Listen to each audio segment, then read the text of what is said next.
دنیا کے حوالے نہیں کیا، وہ بچنے کی ہر ممکن کوشش کرتے رہے۔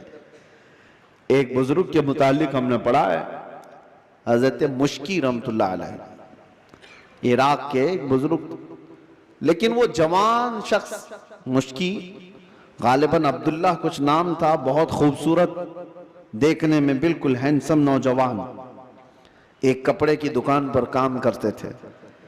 شہر کی ایک امیر عورت کپڑا خریدنے آئی اور وہ عیاش عورت تھی، اس نے لڑکے کو دیکھا، نوجوان کو، اس پر فریفتہ ہو گئی، بہانے سے کپڑے کی بہت بڑی تھان خریدا اور اس کے بعد اس نوجوان سے کہا کیا تم میرے محل تک پہنچاؤ گے، میں اس کی اجرت دوں گا۔ بھولا بھالا نوجوان کپڑے اٹھا لیا اور چل پڑا۔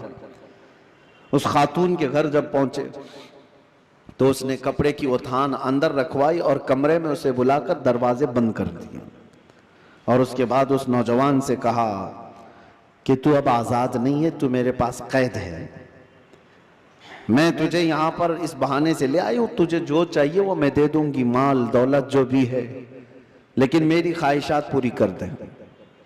وہ کانپنے لگ گئے۔ اللہ کا خوف، اللہ کا ڈر، جس کی روح مضبوط اور طاقتور ہوتی ہے، ہر مصیبت سے اس کو کسی نہ کسی طرح بچا لیتی ہے، اللہ کا فضل ہوتا ہے۔ اس نوجوان نے کہا یہ ہرگز میں نہیں کر سکتا، میں نہیں کر سکتا۔ اس خاتون نے کہا تو پھر تم یہاں سے بچ کے بھی نہیں جا سکتے، کسی حالت میں تم بچ کے بھی نہیں جا سکتے، اور نہ کسی کو پتا ہے کہ تم یہاں اندر ہو۔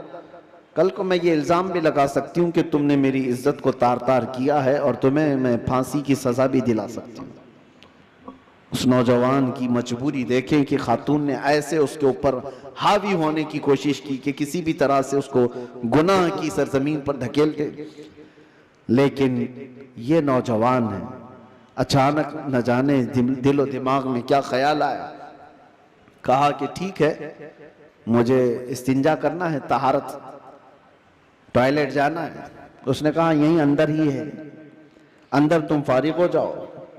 تو وہ طہارت خانے میں گیا، نوجوان کچھ نہیں دیکھا، وہاں کی غلاظت اٹھا کر کے اپنے چہرے پر، اپنے جسم پر سب لگا لیا، اور باہر آیا اس خاتون کے پاس۔